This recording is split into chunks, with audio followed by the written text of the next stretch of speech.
नमस्कार दोस्तों, मैं एक सारमी चंद्रशेखर उगले आपका अपने शेयर शेयर मार्केट में स्वागत करता हूं। हम देखेंगे बैंक निफ्टी का वीकली एनालिसिस। निफ्टी का वीकली एनालिसिस का वीडियो मैंने ऑलरेडी पोस्ट कर दिया है। अभी आज हम देखेंगे बैंक निफ्टी का। बैंक निफ्टी में अगर आप देखोगे तो मैं पहले बोल रहा था वन डे में डबल टॉप बन रहा है और वही हुआ वही कि डबल टॉप बन के वीकली में देखोगे डबल टॉप बन के कैंडल कितनी बड़ी बेरिश कैंडल बनी। ये बनी थी 23 जनवरी को। 23 जनवरी को जो कैंडल बनी थी उसके बाद अब बनी है ये बहुत बड़ी बेरिश कैंडल।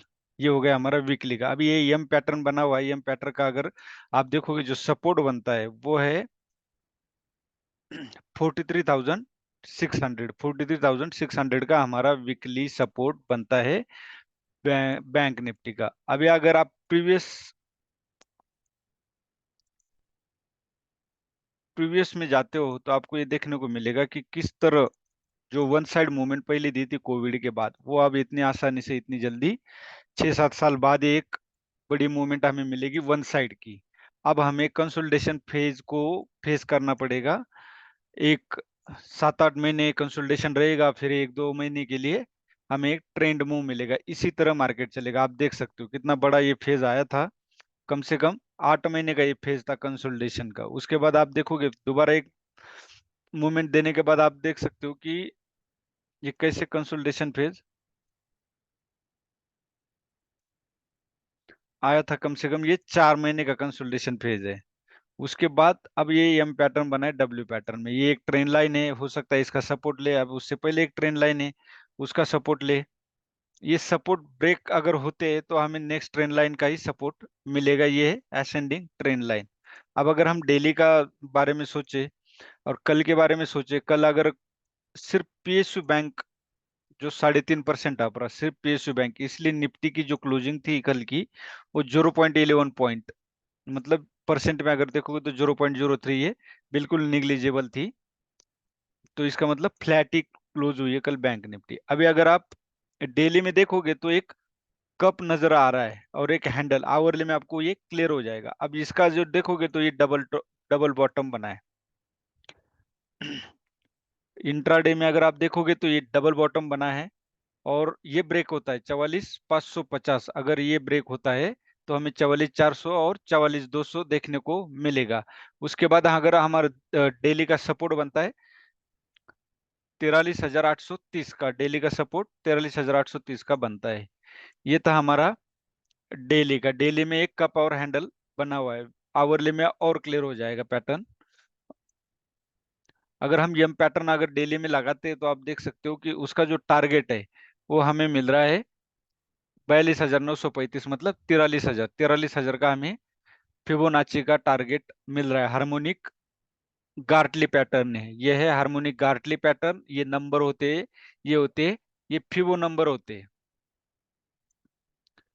ये सारे फिबो नंबर होते हैं और ये 786 फिबो नंबर है गार्टली का। और यहाँ पे अगर हमें 43,000 का मिलता है, वनडे में देखोगे तो हमें सपोर्ट मिलता है 43,600 का। अब हम आवरली में चलते हैं कि आवरली में हमें क्या देखने को मिलता है। आवरली में आपको क्लियरली बिल्कुल दिखाई देगा कि ये कपन हैंडल है।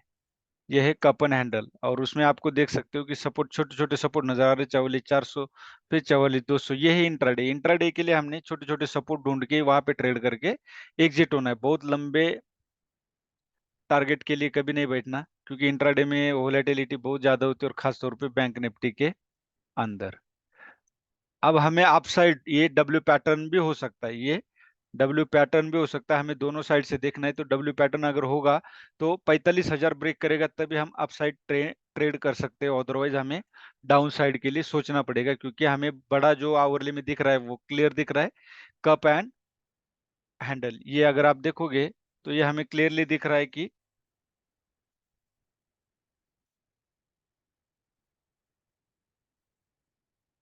ये हमें क्लियरली दिख रहा है कप एंड हैंडल। तो हमें इसके लिए भी तैयार रहना चाहिए। अब हम चलते कि 5 मिनट में हमारा कहाँ ट्रेड बन रहा था, उसके पीछे का क्या लॉजिक था।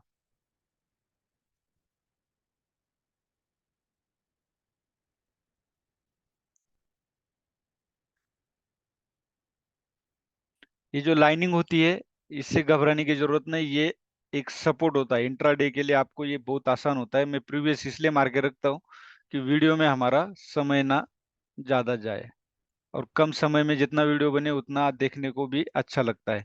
अब यहाँ पे भी अगर आप देखोगे तो एक ट्रेड बन रहा था, ये अगर आप देखोगे तो डबल टॉप बना था।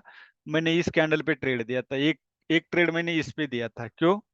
एक यम पैटर्न बना था और पीसीआर नेगेटिव था, यम पैटर्न था, आवरली और डेली में, आवरली में ट्रेंड नेगेटिव था, तो इसलिए मैंने इस एम पैटर्न के नीचे सेल के लिए बोला था। क्योंकि जब भी मार्केट नेगेटिव ट्रेंड में होता है तो एक बाउंस लगाता है, तो आपको इस इस रेंज में सेल करना होता है, ये बोलते हैं लोअर हाई। लोअर हाई पे आपको सेल करना होता है नेगेटिव ट्रेंड में। इसी तरह मैंने यहाँ पे ट्रेड दिया था। उसके बाद ये ट्रेड मैंने नहीं दिया था। क्यों नहीं दिया था? क्योंकि पीसीआर निगेटिव था, तो ये पता नहीं था कहाँ तक जाएगा कहाँ नहीं जाएगा। तो हमें जब पीसीआर निगेटिव है, आवरली ट्रेंड निगेटिव है, तो हमने पुट साइड बैठना है। तो मैंने इंतजार किया या इस टॉप का, और आप देख सकते हो ब्रेकआउट के बाद फेल हुआ। मैंने यहाँ पे भी ट्रेड दिया था, यहाँ पे भी कम से कम 30 या 35 पॉइंट मिले थे। उसके बाद मैंने फिर यहाँ पे ट्रेड दिया, क्योंकि ये ट्रिपल बॉटम बन रहा था।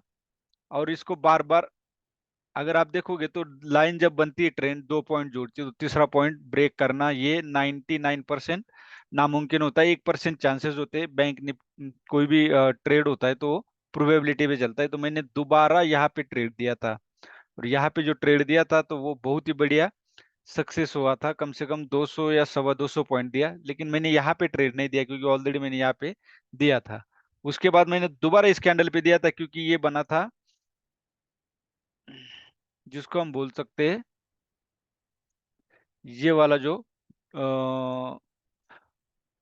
ट्विजर टॉप, ये ट्विजर टॉप पैटर्न बना था। तो इसके नीचे मैंने सेल किया। यहाँ भी एक कैंडल में 40 पॉइंट मिले थे।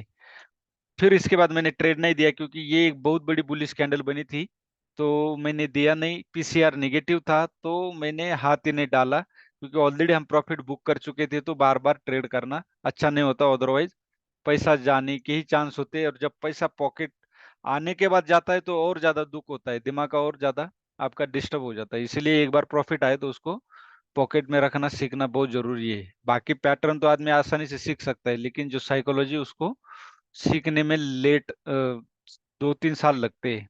और जिसने उस पे काबू कर लिया अपने दिमाग में और अपने माइंड को कंट्रोल कर लिया, वही स्टॉक मार्केट में सक्सेस होता है। अदरवाइज पैटर्न तो बहुत आसान है पकड़ने में, सीखने में। ये था बैंक निफ्टी का एनालिसिस। 45,000 क्रॉस करता है तभी हम अपसाइड जाएंगे। 44,800 पे ऊपर हम बाय कर सकते हैं, लेकिन छोटे से ट्रेड के लिए 45,000 तक के लिए। अगर यहाँ पे कंसोलिडेशन मिलता है, कोई ज्यादा कंसोलिडेशन मिलता है डब्ल्यू पैटर्न, क्योंकि ये डबल बॉटम बन चुका है, ये डबल बॉटम बन चुका है, तो हम यहाँ पे भी ट्रेड कर सकते हैं 44,800 के लिए, अगर कंसोलिडेशन मिलता है, डबल ट्रिपल बॉटम बनता है तो। अदरवाइज हाँ, ज्यादातर मूवमेंट हमें 45,000 के ऊपर ही मिलेगी। क्यों? क्योंकि ये एक प्रकार का डब्ल्यू पैटर्न बन रहा है। और नीचे के साइड 44,550 के नीचे हम सेल करेंगे, उसके नीचे 44,400, उसके नीचे 44,200। यह है हमारा कल का, नेक्स्ट वीक के लिए रेंज। सॉरी, ये कल के लिए होगी रेंज, सोमवार के लिए। बाकी प्रीवियस वीक का हमने देख लिया। पूरे वीक का तो एक ही दिन में नहीं बता सकते, वो डेली का डेली हम एनालिसिस करके डालेंगे। वीडियो अगर आपको अच्छा लगता है तो लाइक कीजिए, शेयर कीजिए और सब्सक्राइब कीजिए। धन्यवाद। जय हिंद।